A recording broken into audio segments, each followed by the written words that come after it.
Hello, people. Sorry we're slightly late. These things We are? happen. Wait, we're sorry? Are we pivoting?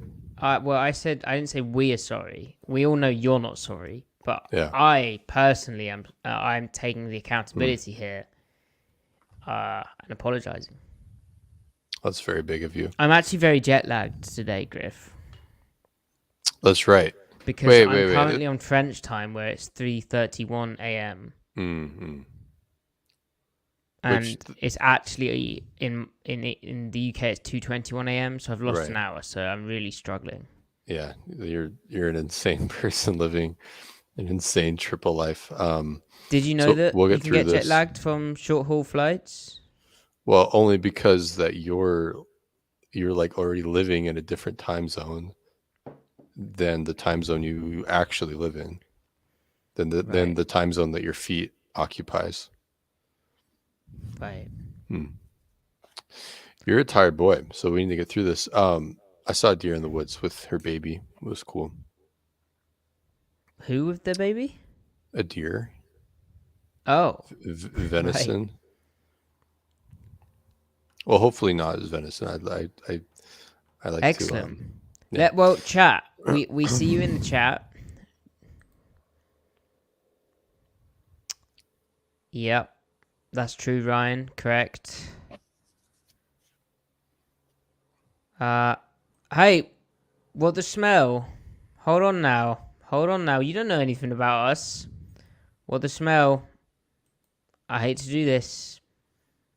You're in timeout.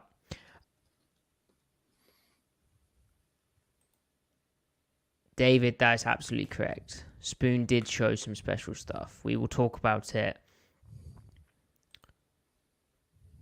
Kenny, honestly, Sister Wives, that sounds much better than our podcast. Griff, are you familiar with Sister Wives? I can't say I am. Is that like a TLC thing? I've not. It Brother, sounds TLC-ish. is that tummy loving care? TLC? You say tummy loving care? Oh Tender yeah, loving tender love. care. Tummy loving care is my slogan for indigestion pills. Nice. Very Thank you, good. Ryan.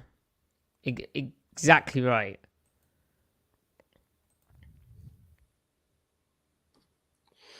All right. Griff, Yeah. another Griff. Oh You're not, yeah. I'm telling you, other people are seeing it you look like a young Ewan McGregor. on heroin, apparently. Yeah, but some people pull off that look, Right. and I'd say you I do. I pull up. Well, I mean, you're nice when you say like you and McGregor. You're often referring to the newer Star Wars films, which obviously I've seen the prequels. Hmm. SBZ saying I look like I'm on Smack. Oh. Well, Yeah, Padawan Obi-Wan Kenobi in The Phantom Menace isn't too far off from his. true. He's From his like doing all that stuff in that city, which I know the name of. Coruscant. Coruscant. But he was mostly at Naboo Right, right, and he was just like on they what's didn't. his I face? mean, they may have edited it into the extended cut, but he was getting up to stuff. Yeah, no, he was swinging that lightsaber for sure. Mm. Did you know he's beaten Maul like 4 times in Star Wars canon? Yeah, it's kind of Because they keep bringing Maul back, which is so funny to me.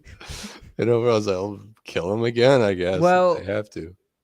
is it Star Wars canon? No, it's canon. The all the animated stuff is canon. Okay, The only stuff that isn't is the 2D animation Clone Wars right. show. I get very Um, confused about all this. You but the see, 3D animation Clone Wars show is canon. And actually, like, it's really important stuff too. If you like to keep track of canon, which is kind of a slog.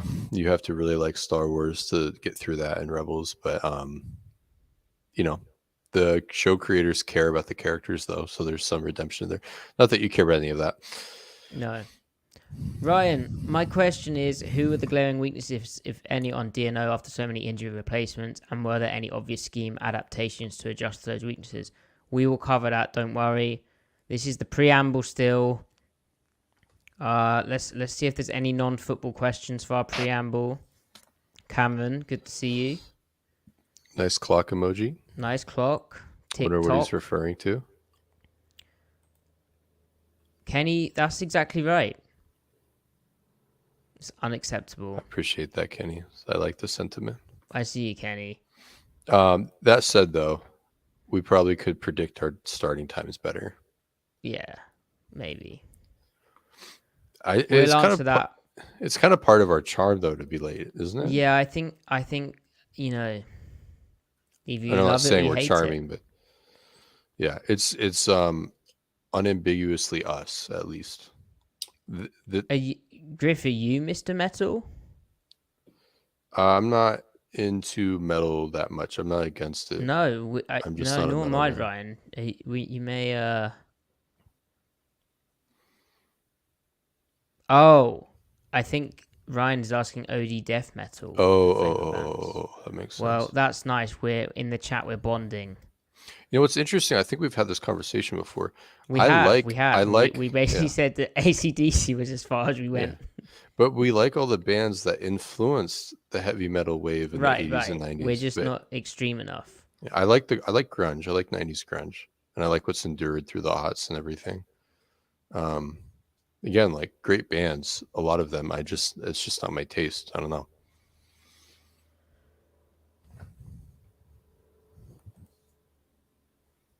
I don't know why that's funny. All pro Seahawks. How is liking country music low?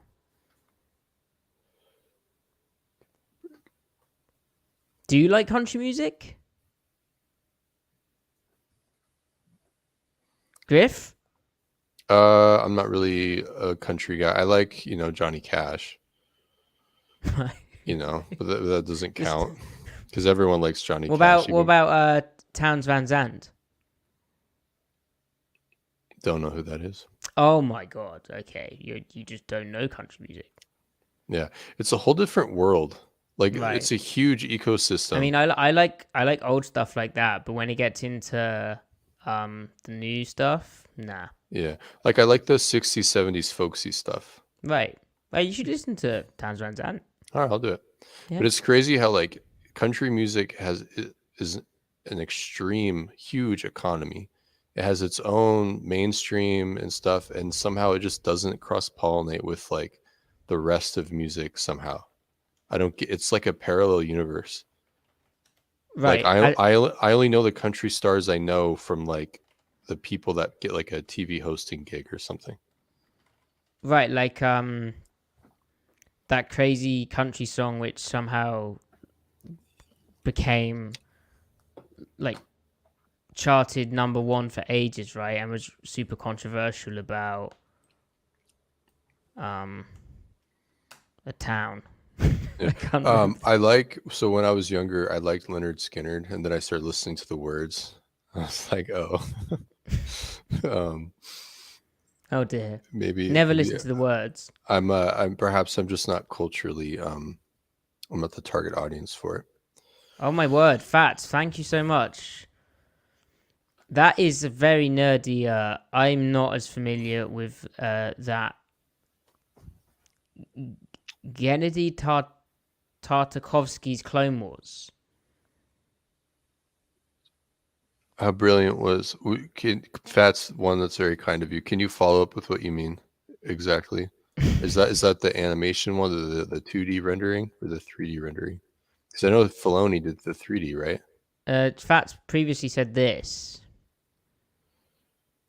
Oh.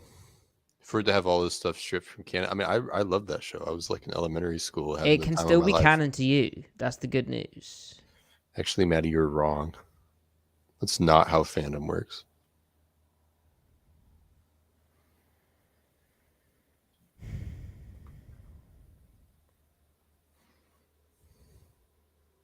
Okay. Got you, Fats. All right. Thank you very much, I like everyone. that show. Thank you. Great preamble. We needed your help today. Yeah. Asajj Ventress was cool in that. And then I like the clone commandos that were like astronauts, like cosmonauts, like floating from one battleship to the next. That's the memory I have for some reason. And Grievous was cool. It's weird. I never got into that part of it. and I really liked Star Wars. I just built That's Lego weird. sets. You're just not like other guys. No, hold You, on now. you're just I you're played not, Lego you, Star Wars, and I played Star Wars Battlefront 2, and that was yeah. it. What was your main pop culture consumption then? Like what are some of the staples, like the lowest common denominator stuff you were into? Thomas the Tank. Thomas the Tank? Yeah, it's You good. mean Thomas the Train? Oh no. Is he branded as Thomas the Tank Yeah, over it's a there? tank engine. See, there's Thomas, different types of trains, sure, but I just and he's a what tank engine, so it's Thomas the Tank. see if you type in Thomas the first thing is Thomas the Train that Yes, pops up. well, that may be because you're using a American-based search engine. You know, your That's very location is interesting. set as USA. That is very And Thomas interesting. the Tank was. Do you know the history around Thomas the Tank? Oh, maybe I'm wrong. So Mojambo says it's Thomas the Tank Engine in the US too. No, Matty, I don't know the history of It's Thomas. very bloody interesting. Is it? No, it is. Oh. Essentially, Thomas the Tank is a real kind of political message. The author, the Reverend W. Audrey, Yeah. it's basically about people having to go to work and working for the fat controller and different engines. It's just capitalism. So it's trying to instill some class consciousness then? Is that the messaging? I don't even know. I think it's sort of glorifying, It's the going other off to end the of it. workhouse and being, Oh, like do yeah. your part. Do Earn your part, child. Yeah, $3. look, Thomas did Yeah. it. Thomas pulled the wagons for the fat Oh. controller. Okay, it's kind of like how Paw Patrol now is like Yeah. like And has and like like all the fascist females undertones. in Thomas the Tank are not very. Hmm. They don't really have a part. They're just there. They're seen but not really crazy. heard from. That sort of thing. That's crazy. Everything's a psyop these days, man. Yeah, these days. I mean, this was written in I think the 1950s. Yeah. Yeah. Well, hey, and it's endured. I mean, I just want to watch Gordon, Thomas, and Emily just freaking carry loads across the countryside. Like I don't that's all I'm in for it for. Remember Rescue Heroes? No, I don't. Did you watch? Have you heard Thunderbirds? I liked Oh, yeah. Thunderbirds. Oh yeah. That was great. Oh yeah. But no, popular culture. I liked Star Wars. I don't know why. I just didn't read Clone Thunderbirds Wars freaked books. me I out, read though. normal books like, the history of World War II. Yeah, it's just you're not like other guys. You're We're not like just those other different. boys. Yeah. Well, and the Okay. other thing is like soccer. Like soccer was a big thing. Sure. Yeah. Sure. Okay. I played a lot of backyard soccer on my old computer. Backyard, huh? Mm-hmm. Nice. Did you guys have that series, Backyard Baseball, Backyard? No. Not baseball. Oh obviously, wait, like the Backyard Flash Soccer. computer game? Maybe. No. Oh. Oh. Well, there you have it. Okay, let's talk about. That was really good though. Like what football. a preamble. People are gonna be so happy. Yeah, we went on for 13 minutes too. Brilliant. Here we go.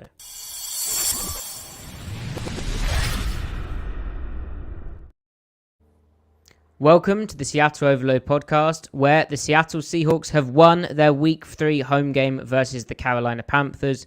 Seattle was victorious by a margin of, well, not a margin, a scoreline of 37-27 points, a margin of 10 points, and the Seahawks put up 25 second half points on offense. Very impressive stuff, while conceding 14. Griff, overall impressions of this game before we reel off some other stats? All in all, it was a really strong win. They were, even when they weren't at their best, they still felt in control of the game. They played with a lot of competency, even amid some disastrous plays here and there on both sides. They had staying power, they played with a lot of confidence. It was really cool to see Devin get his second game under his belt. Looks really promising. Pass rush came alive. The O-line was played again admirably considering the conditions, all of it. So yeah, it was a really strong win that I don't feel great about. I feel good about it. You know what I mean? That's kind of where I'm at. Good, not great. I've got you.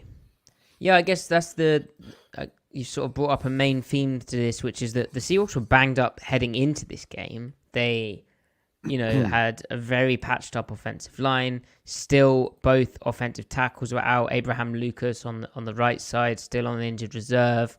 On the left side, Charles Cross was inactive again this week, meaning Stone Forsyth had to step in, meaning Jake Kerhan had to step in. But they also were without Phil Haynes, the right guard, and so in came Anthony Bradford, the rookie 4th-round pick.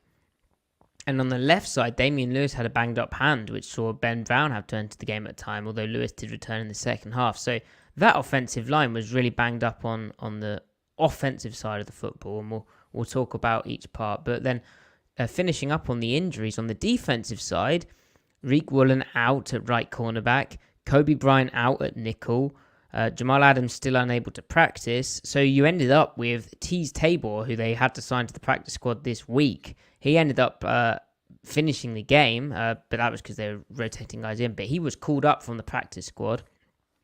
But the moving parts meant Devin Bush played some nickel when Seattle played like a big look when they thought the Panthers were going to run the football. Then obviously Artie Burns slotted in at nickel. Trey Brown started the game at right cornerback, as was expected, but then left the game with a concussion. And in came Mike Jackson. And who else am I forgetting? That's it. But Quandre Diggs and Julian Love were dealing with injuries too.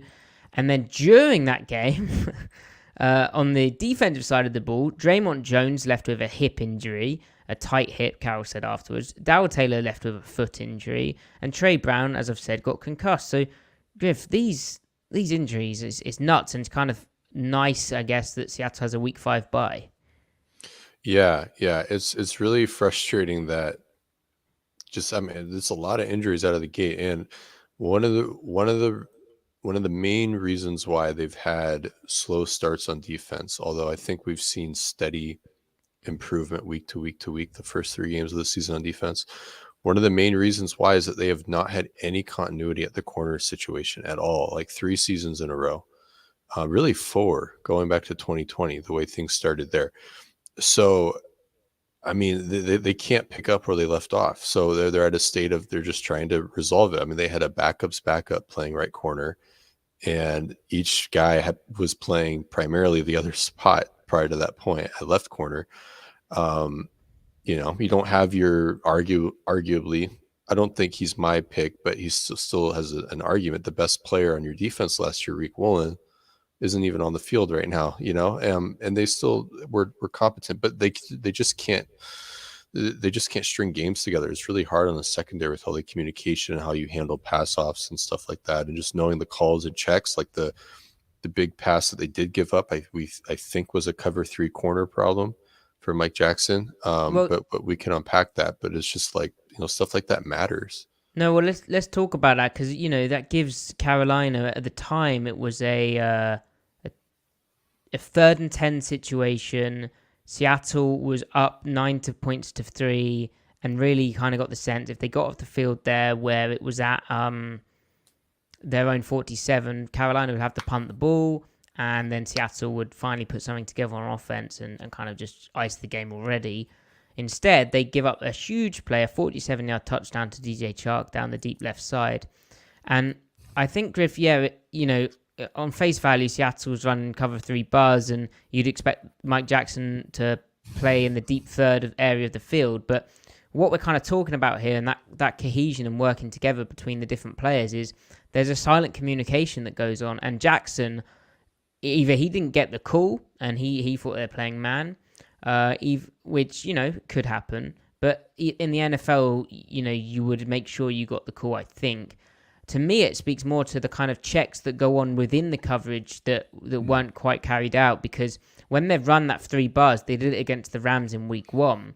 Reek Woolen, sorry, even though he was on the trip side, like Mike Jackson was, to empty, like, actually, no, it wasn't to empty, but he had 3 receivers on his side.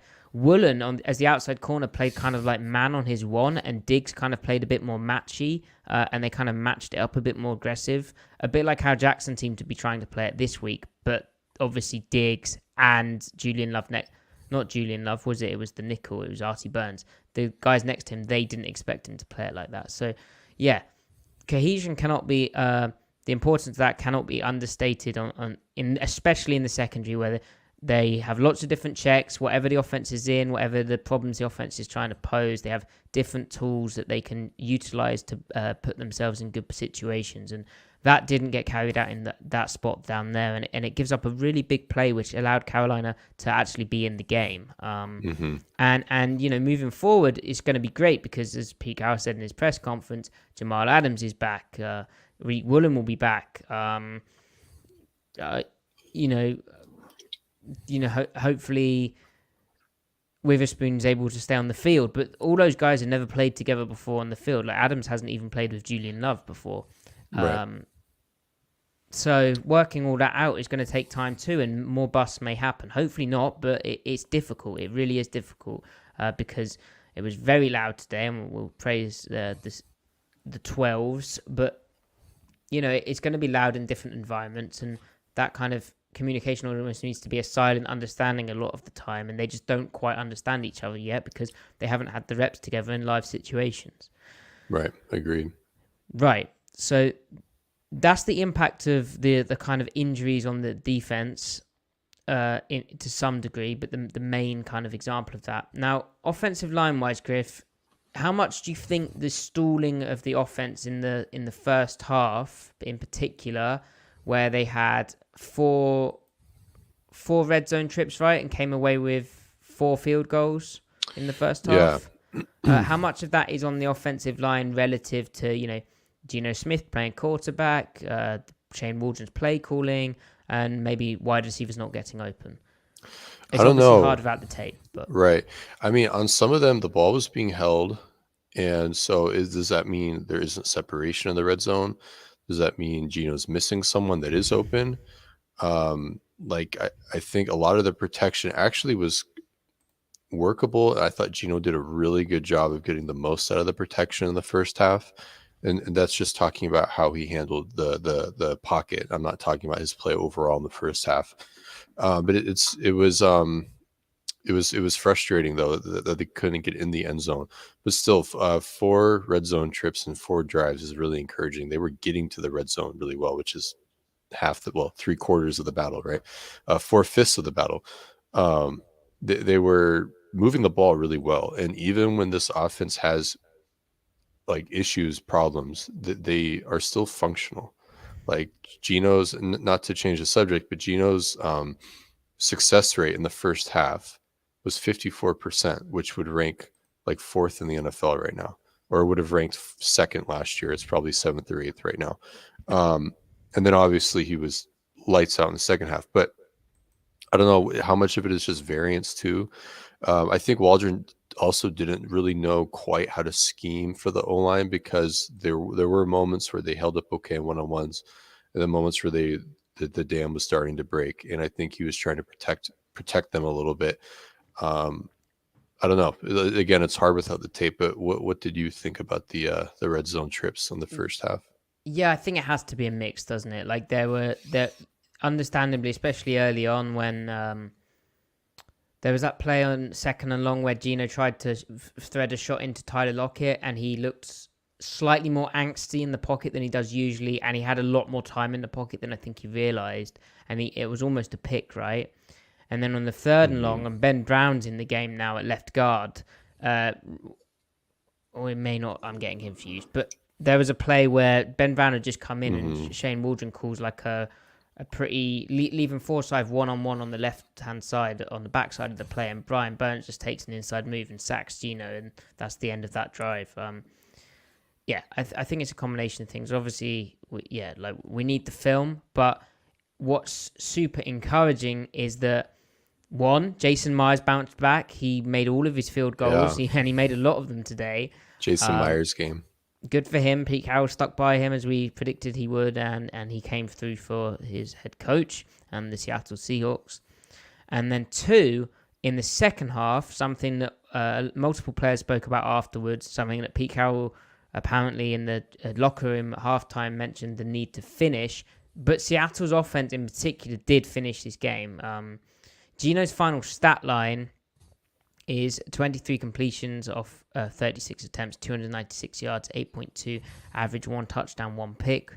We'll talk about the pick in a second. But the rushing game in particular was what they'll hang their hat on. They finished 33 carries for 146 yards, 4.4 yards per carry average, including Walker, 97 off 18, 2 touchdowns, and Charbonnet, 46 off 9. So yeah, Griff, what changed in the second half? I guess they just stopped the negative plays, didn't they? And just kept sustaining drives through that red zone as well. Yeah, and they were catching the ball too. Like that was part of the first half. They probably, I don't know. I mean, they got to the red zone anyway. Actually, on those drives, really had some rough drops. But yeah, they were catching the ball. They were getting explosive too. I think was part of it. Like in different ways. Like they had the big corner route to DK, not super big, but like 22 yards. They had Ken Walker on the fade. So I think that helped a little bit. But play action was devastatingly effective. I think that was the midpoint of scheme of working with the O-line and the way to attack the Panthers defense, because it slows. One, it's easier on the O-line in general, but that's what you should do against a front like that, to slow their keys. And then you can isolate their second level, which they're really hurting a linebacker right now, I think, for the most part. So yeah, beyond that, I think they were run heavy in the red zone, especially the low red, and the blocking was there. I'm really excited to go back and watch the blocking on the tape, to see why all of a sudden was it popping. Charbonnet played great. Walker played great. Walker needed to get going a little bit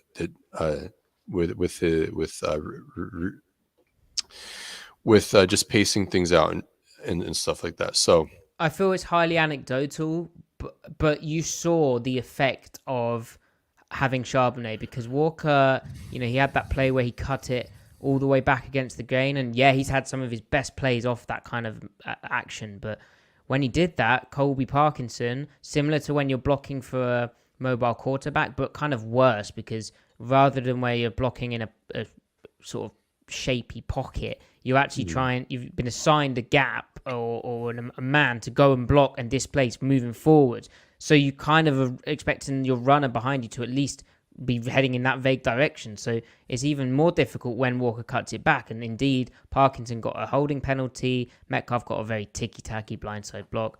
But, it caused challenges for them. And so rather than, letting Walker try and work that out for himself, Charbonnet comes in and he's very efficient and sort of just hits the designed hole and brings a different kind of slashing cut and run someone over style compared to the Walker's kind of patient or sometimes overly patient, kind of seeking out the stuff, like slippery sort of thing, and then his ability to bounce or cut back stuff unexpectedly against the grain of the defense. Right. So that was really nice. And the offensive line that you spoke about, the blocking. Anthony Bradford seemed to really pop on tape. I know he had to leave the game for a bit after rolling his ankle and then returned in as well. They were going through the wars up front. But the fact that, obviously you've got Evan Brown in there anchoring it all as the first string center. But, it's a second string offensive line, basically. Obviously, Lewis is a first string too, but didn't play the whole game. They had their preseason O-line out there. Yeah, it's nuts. And they all work together in harmony within that.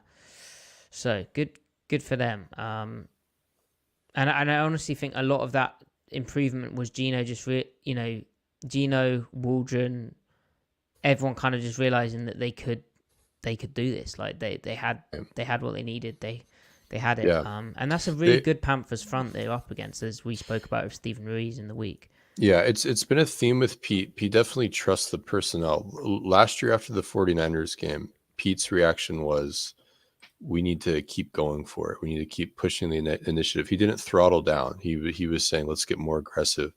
After the Rams game, he kind of said the same thing. He said, we need to just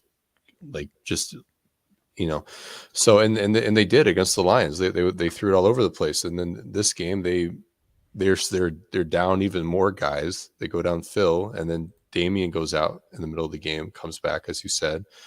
And the whole game, they're like, how can we still go downfield? How can we still attack their structure? And Waldron adapted, I think, really well. I mean, they leaned all the way into 12 and 13, and they leaned all the way into play action. And that was their method of doing that.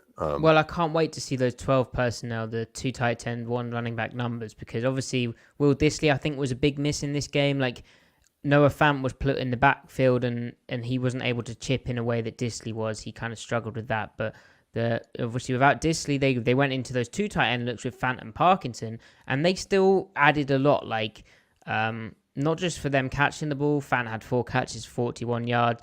Parkinson had 3 catches of 38 yards, and he also had a slightly disappointing drop, but he was wide open.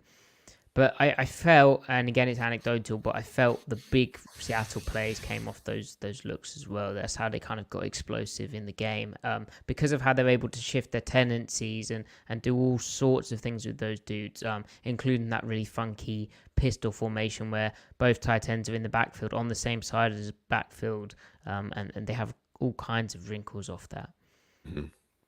Also, it should be noted, Geno is really good at creating on the boot. Like when to extend plays on the boot. I mean, he has like 3 or 4 wild plays, like the one where he throws across his body, which is ill-advised, but DK was, oh, but DK was wide open. And then the way he beat the contain rusher and was able to, because the initial windows are killed. I mean, his creative ability is like really good, and it's not super flashy. It's like just what you need. Yeah, he in the pocket, it's outside not of super the pocket. flashy either, because of like how often he does stuff with like switching up his launch point, or like the arm angle, or the way that he getting the throw off in the pocket. Like this game, there's about 10 unbelievable different changes to get the ball to where it needed to be. Either like that kind of throwback to a DK, or just shifting the arm a bit wider, or almost sidearming it. And I tweeted, like, if this is Patrick Mahomes doing some of this, and it's a classic trope, isn't it? But people would be going nuts. Like, what he's doing was very, very special. And, his stat line, 1 touchdown, it doesn't really, and 1 pick, doesn't really tell the full story of how he was moving the ball. It's just unfortunate the offense wasn't able to have, touchdowns in the first half. But I feel like what they found in the second half was really big for them moving forwards. Mm-hmm. Now he's just so under control when the play breaks down, or he has to extend the play. Now, before we get to how like sort of DK Metcalf went off, what did you think of Geno's pick? That because that was like a classic kind of, he'll keep going to that sort of thing, like the tight timing over the middle window throw. Yeah, do you think he was trying to beat that guy dropping out, or do you think he just didn't expect it? No, I think he knew exactly what he was looking at, and he just tried to make a throw that he couldn't make, and he was trying to give Jackson a chance to make a play. Because I mean, Geno's interceptions are rarely ever him misreading the coverage, and they're rarely ever an errant ball.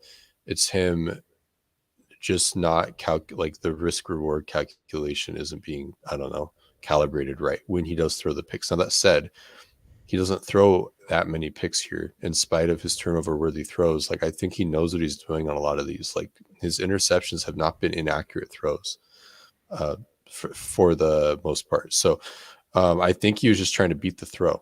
Like a Drew Lock interception. The interceptions we have seen is when he's misreading the coverage and gets tricked. Geno knew exactly what he was looking at. He knew he was going to have to beat that zone dropper. He just didn't get there in time. Yeah, and you do have to kind of push the window or the push to the edge to find it, right? And he found it, and he'll note that down. I think it's an important mistake to have made. Now, I doubt that happens again. So,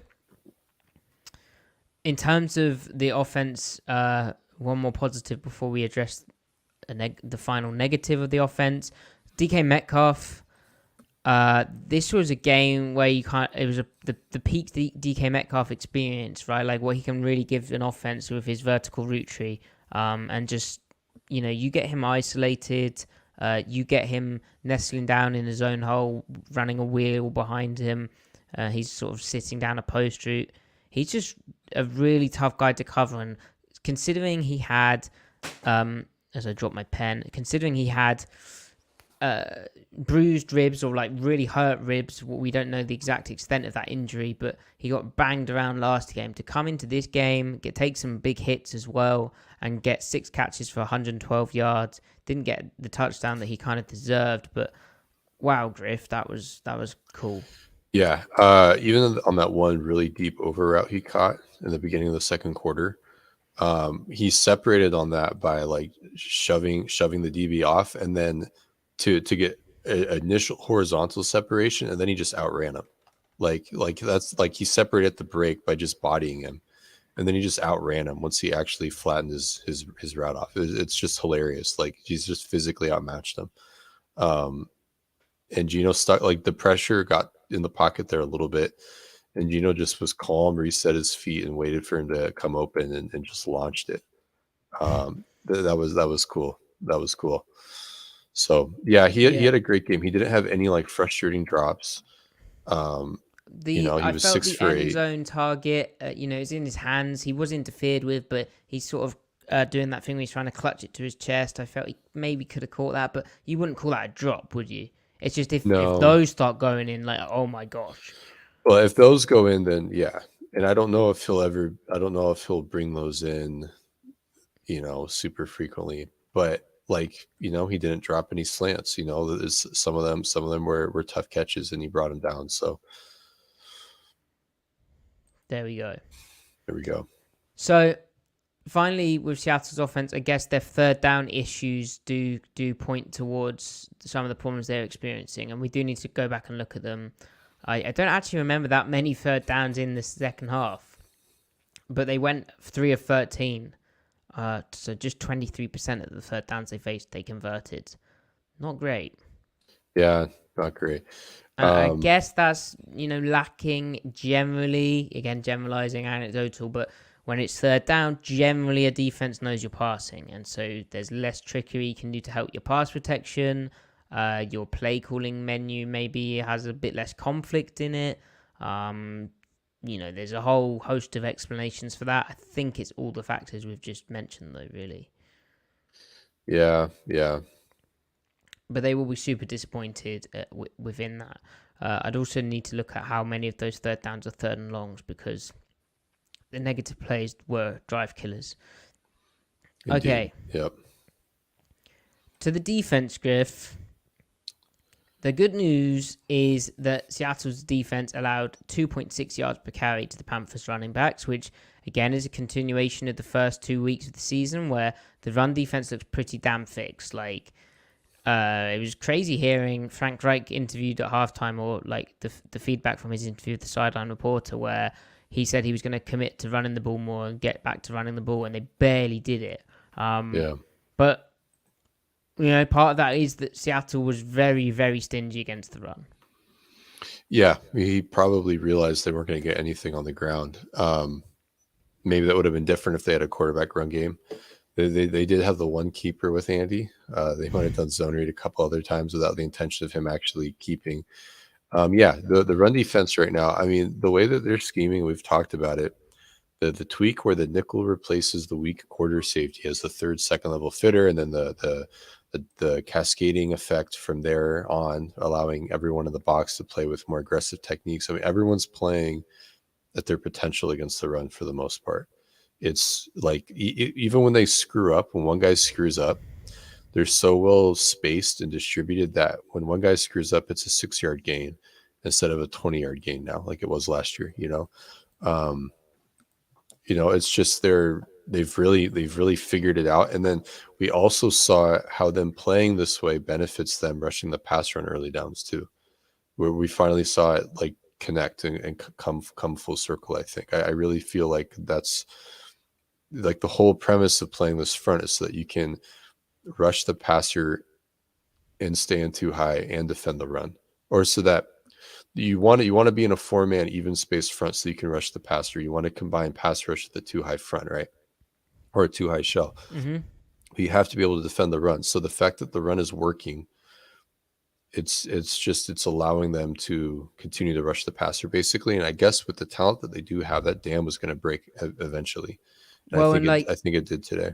That Boye Maffei sack, and we should say Maffei looked really active on the broadcast at least. He looked like he was having a good game, but He was that finding Boye the Maffei corner. sack he had on the under center boot, that is because he's able to make that sack because they fit the run in a very similar way. Where if he gets that type of block, he'll take an inside move, run or pass. It just so happened he was then able to redirect to the quarterback with speed. And recognized that it was a boot, but his job on the play is bootleg counter reverse anyway. So it's run fit assignment being conducive to good pass rush from both the edges, which is, obviously very, very cool. Mm-hmm. Okay, now the disappointing part of the defense, and they did have 3 sacks because Andy Dalton dropped back 58 times, which even excluding the fact that the Panthers did need to start scoring. Like even if you exclude the fourth quarter, they were heavy leaning pass. Dalton passed a lot. He ended up with 361 passing yards, but only 34 completions, a 6.2 average, and 2 passing touchdowns. One of those being a bust. It's an easy cop out, but preventable, you'd say, in that sense. Yeah. But what's more troubling is that the Panthers were able to go 10 of 19 on third down, above that 50% mark, 53% conversion rate. And Seattle's third down defense, we've mentioned the injuries they had to the defensive back room, but it's a shame that it's happened again, Griff. Yeah, it is frustrating. On early downs, they had stifling pass defense and run defense. And then on late downs, it was bad. It will be, we'll be looking for themes, right? When we watch the tape and see, like, are they living in different calls, which I think they were. We saw a little bit more pure cover one. We saw how mesh and shallow routes kind of hurt them. But then we also saw, like, Andy finding the soft spots in the zone, and the spot droppers just can't get there in time. Some of it was kind of like in a less extreme way, but it was similar to the hook problems they had in week 1 that they didn't have in week 2. And it kind of starts to point at one person primarily. The third and short stuff, like on the perimeter. Yeah. It's just, I think you live with that. But you don't want that to change, but your structure needs to be able to cap your zone and defeat, like, the second level the reads of the second level. And they just weren't able to do that. Some of that was Julian Love too. Like, it's not just Bobby, but and Julian Love is contesting these weak digs. Like, he's playing them tightly. He's just not taking enough air out of that, it. Chark sideline catch, which Carroll challenged to, I think it was one of those where he believes he's stalling the momentum rather than actually having a hope of winning the challenge. And they did actually hold the Panthers off that drive. But just like that, Jackson dominated the red line. It was hard. It was a tightly contested throw, just like the Love stuff, Griff. Right. Yeah. So I don't know. I really feel like, all in all, I take this game as a defensive improvement, like a gradual one. And again, they played a quarterback that is not as good as the last quarterback they played. And that quarterback wasn't as good as the previous quarterback they played either. Like, the quarterbacks they played, Stafford, Goff, Andy, are all progressively worse, but they're similarly styled enough that we can still compare apples to apples in terms of the defensive structure versus the offensive structure. And I think that they made yet another step. They just need tighter play here and there. And that's where my mind goes to. And the pass rush helped them defend the structure too. Like, we saw that. The pass rush was also mildly better in the Lions game than it was in the Rams game. So, like, we can see how that all connects. But my mind goes to, they really need Jamal to be, they need Jordan to be the Mike and dime, and they need Jamal and or Love to interchange to be the Jack or Will and dime. Yeah, that 3rd and 10, like, where it's thrown just outside Bobby Wagner's hook, where Wagner had got the depth, but he's just unable from his pedal to, one, pedal as quick as he used to be able to, but then two, plant his foot and break into that window. Like the burst and the ability to drive while moving backwards, the ability to plant and go to the side just isn't there in a way that, you know, it would be if it's Brooks or you know, prime Bobby Wagner. And that's the problem they did not have last year. They weren't giving up completions in those spots last year, like we saw against the Rams in this game. They just didn't. And Bobby, like we said, Bobby had a good game against the Lions in his zone stuff, but he kind of lapsed again. I don't know. Yeah, I mean, it's not all on Bobby. Like not. You know, Mike Jackson was picked on a tiny bit. He improved and grew into the game. You know, obviously he wasn't expecting to play, but Trey Brown left the game. Witherspoon was fine, but he had that really poor defensive pass interference call on him, which extended a drive for the Panthers. And that was on third down, I believe. And then the other guy, Artie Burns, like he had some tough moments in man coverage in particular. So there was a few things which, like, you know, upgrading, guys returning they naturally are just better players, better talent that will come into the secondary. Like, it's not all starters. There's the aforementioned communication stuff that will have to get up to speed for them, though. But ultimately, it doesn't really make sense for Wagner to be on the field in dime over Brooks, because Brooks just has more movement skills, and you can do more with him. And if he is having me part of the rush, you know, as much as possible. Well, and then or at that's least that's like a sub package, isn't it? Because you can't live with that every play. Right. Yeah. I don't know, man. Or you play like cover 3 and he's a flat defender and play him at will. Have him be the weak buzzer to the boundary. And then he has to run with a wheel. Yeah. See, that's the problem. That's the sort of stuff. Because that's what Waldron did last year when he was playing the Will in nickel situations. They would move him to Will, and they ran a wheel route to him like 3 times, and DJ Dallas got open on 2 of them, but the pressure got to him. But they still targeted him at will with Tyler Lockett motioning him to force him into basically man coverage on him. Yeah. So they'll find it, and I don't know how you solve that really without taking him off the field in some of these contexts. His run defense is valuable. Like, he has a role on the team that can help the team still. Yeah. He just needs to not be a 100-snap player. And I thought, you know, Dalton being a vet, he was doing a really good job, particularly in the middle of the game, that third quarter, of shifting around, like breaking, finding what defense Seattle was in, then getting into the right play pre-snap, even though it was really noisy. It did prove detrimental to them when they got an illegal shift on 4th and 2. But they also got that nice touchdown to Adam Thielen on a shallow crosser where, again, you saw Bobby ended up getting kind of matched up on it in his middle hook, and he just couldn't move with it in a way that, okay, Brooks probably still gets beat if he's playing in that position, or it's not beat, but it's probably still caught underneath Brooks like that, but he closes on it in just quicker. He's able to break with that quicker. Now, Seattle's defense could have looked a lot worse, but the 12s at Lumen Field did a really, really good job.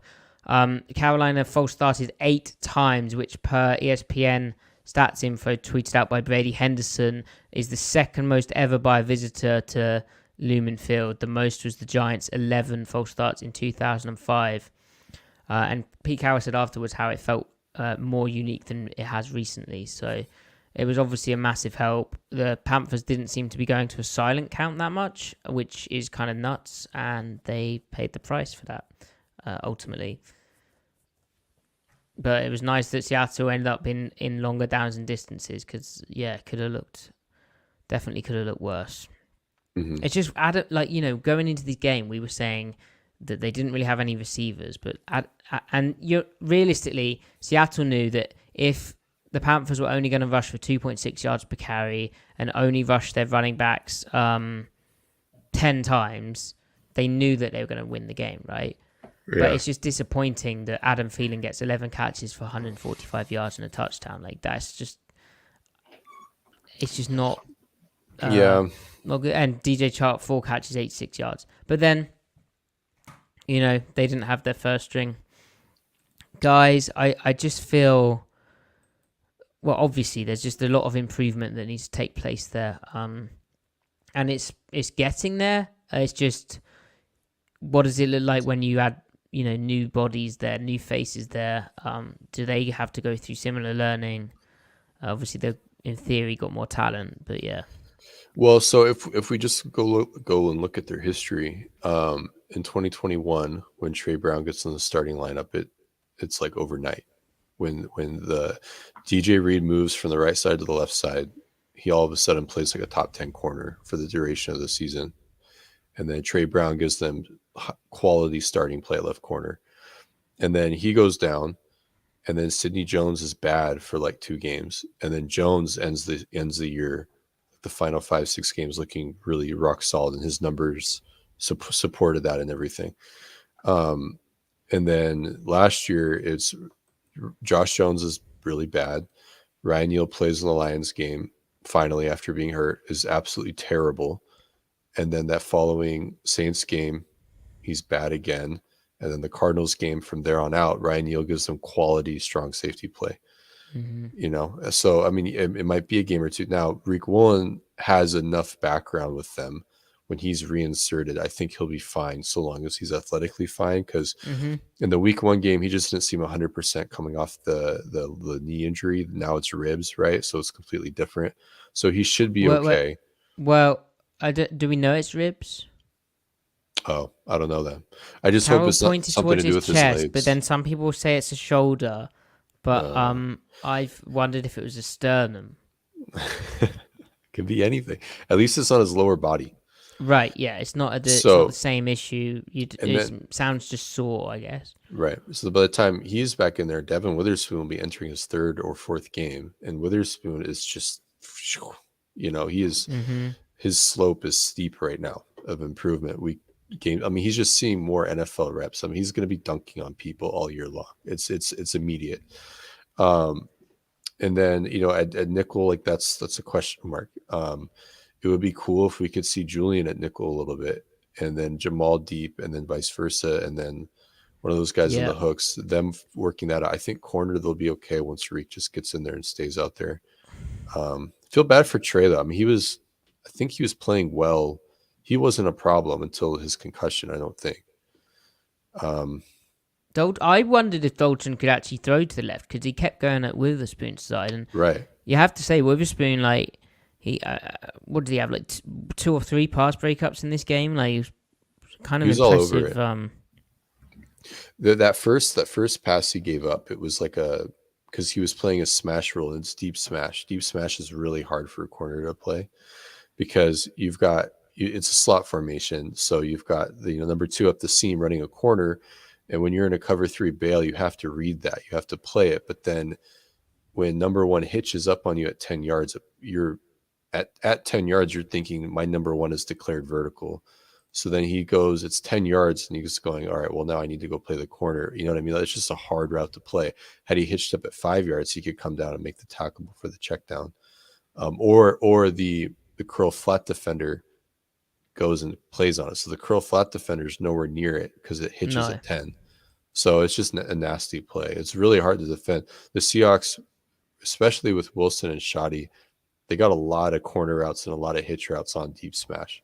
How did you view, I guess we need to film again, but how did you view the late touchdown, the last Panthers touchdown they scored? Because I don't know if they were matching the opposite seam, and so he expected more safety help to that, but I felt he was slightly slow getting over, like he was trying to read the quarterback a bit too long. I don't think he wanted to fall off his number 1. I think he was afraid to do that. Yeah, he thought he was coming out there, didn't he? Maybe Dalton moved him with his eyes a bit. Yeah, and so I wonder where Quandre was, because he should be leaning to that side a little bit. Well, did they have enough strong hook depth? Tease Tabor and Jarrett Reed in the game. Right.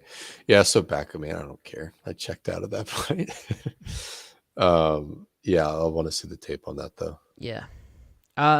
Now, we should also mention, and it kind of leads into a good topic, Jaron Reed had a great game from what we saw, and he's kind of building on back, the first 2 weeks where he looks really good, and he's kind of looks like a different player than he was in Green Bay, benefiting also from the fact he's been allowed to play upfield more and a bit more aggressive.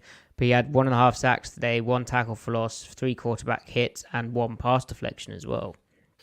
Aaron Reed hasn't looked this good since 2018.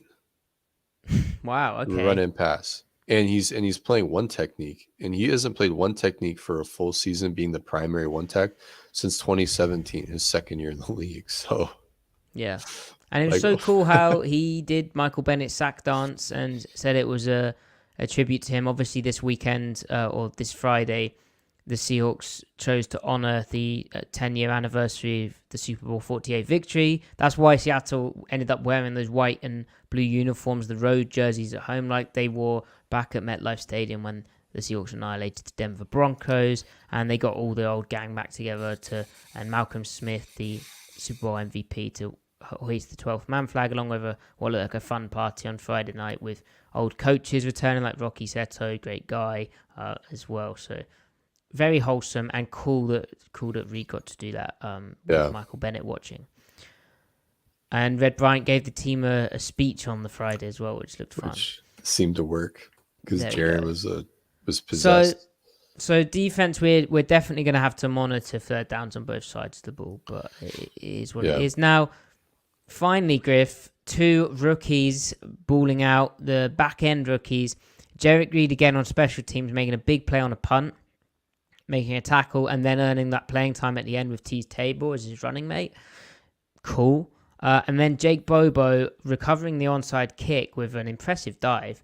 But before that, Griff, that touchdown pass he caught, how about that? That was a great catch. I mean, talk about go up and getting it, keeping the feet in, protecting the ball so that once he got it, he like snatched it away so the defender couldn't get his hands through. Yeah. I mean, he just has a sense. Like he's that really was a grab. Coordinated. Yeah. He's really coordinated, really fluid athlete. We should see more of him maybe. Football player. And you know what Pete mentioned afterwards how they missed some opportunities to him in this game. There was that one third down where Geno progressed off of it really quickly. I want to see him, the choice route. Yeah, choice. I want to see Bobo in the slot running that RPO like glance route that Fant ran.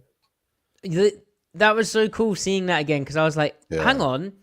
We saw that against the Broncos in week 1 of 2022. Yeah. Why doesn't that happen more? Yeah, and I want to see. I mean, this team, because they're gun running, they might as well. If they want to go over the middle more, they should be running drift play action out of gun. It sets up really quickly. Scared about it against too high, don't they? See, but then all those teams like they run it, they start to bend it down at like 8 yards. Like Arthur Smith does that. Maybe Geno doesn't like it. Maybe he doesn't. I mean, he ran it in 2021. They ran it like 5 times Geno, in 3 games. Do you like drift/strike? I mean, it could be Waldron, it could be Pete not liking it. Granted, I mean, where did Geno's interception happen? But he has no issue going over the middle, and Geno will do that again. He'll make that throw again, and he'll either hit it or he'll get deflected, but he'll do it again. It'll just be a matter of, I mean, he'll do it slightly different. Yeah. The one thing with Waldron is like there was no mic control in that play. When you go over the middle, you throw an inbreaker. There's something to control the mic with a fast 3 that melts the mic away. Yeah. So I've seen people saying he stared it down. Well, he kind of had to because it's a one read. It's a half field. So, but I mean, Geno likes to work there. You have Jackson Smith and Jigma. The only thing. And you've got other over-the-middle targets. Like you can go over the middle with Fant and Colby and Disley a little bit at the second level, right? Even with Bobo. I mean, if you're going to do that, I like to see Waldron kind of game the mic more because he's not right now. And that's what like Shanahan and Garoppolo do all game when they work well together. So I don't know. I just want to see more, but there's more coming. Obviously, we know Waldron is salivating at what he can do at 11 personnel. He just doesn't need it yet. And also the O-line, he has to account for the O-line. So he kind of has to live in 12 and 13 right now, as some people in the chat have pointed out. So Yeah. And I guess Bobo does bring up the subject of Jackson Smith and Jigba. I know a lot of people are asking about him. There's big excitement when the Seahawks took him at 20 overall in the first round of the draft. But for whatever reason, he's not getting the football. He's not getting as many downfield targets or intermediate targets. Now, it's important to remember he's 6 weeks off a wrist injury. But what I'd say is, like, he's the type of receiver who, in the NFL, he's not going to always get the ball a lot. Like, a lot of the routes that he's running are drawing coverage away from the eventual target, like that throw to DK Metcalf on the slant, or like a deep slant.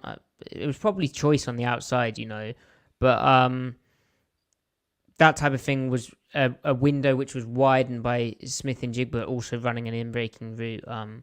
I just wouldn't be concerned about it. I think you just have to be realistic in your expectations for him, and maybe we overhyped what he could be as well. But I think that he's definitely going to have a game where he puts up big-ish numbers, right? It's just he's not the fastest, and it requires the defense to be in certain looks for him to start getting the football, along with Metcalf or the primary not being open, right? Yeah. I mean, I'd like to see Bobo like catch an over route or a crossing route on play action or something. Oh, so you're just binning JSN off? No, I mean, if we, I mean, yeah, Jackson will have a big game. He will, but like I want to see Bobo used in the context where it doesn't call on a lot of like talent really, just because his size is useful and his skill set or his movement skills are useful and interesting. Yeah. But yeah, I think Jackson will have that big game. I think they're waiting till they start to get one high looks to really unleash him, and they haven't been getting those. That's important. Yeah. Which the best. And that was what Geno had some difficulty against last year, right? Like in terms of if we're going to like think about the regression that happened, or slash the quality of opponents they faced and their ability to run one high looks, I think that's where JSN comes into the picture even more. So yeah, yep, agreed. Right. So the last thing I wanted to mention was a few things. Kenneth Walker's one of his touchdown runs. It was really cool how Lockett was like a counter run against a press corner, so it kind of exploited how the Panthers were playing down in the red zone. Waldron kind of learning from like how stuff had stalled, I guess, and Lockett ran inside, corner went with him, and then they just didn't have the numbers to crack the place in time, and the counter run bounced out for a long touchdown. Well, not that long, but fairly long for Walker. That was cool. Yeah. It was funny seeing Nick Ballor throw himself to the floor, and Ty, he flopped quite hilariously. There's a video of it on Twitter. And Ty also, his uniform Pete Carroll fit tracker, a game-by-game breakdown of Pete Carroll's Seahawks tenure by the color and style of every top and hat he's worn in the regular season and postseason. He noted that Pete Carroll today unveiled a navy hoodie, which is a debut, but obviously it has an 100% winning record. So for those of you who are interested in that, it's very highly scientific. Note down, navy hoodie Pete Carroll, a dangerous look.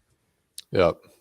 Oh, and it's funny also on the broadcast seeing like Clint Hurt in the booth, and they only showed him when like there was a bust, and he was like cussing basically.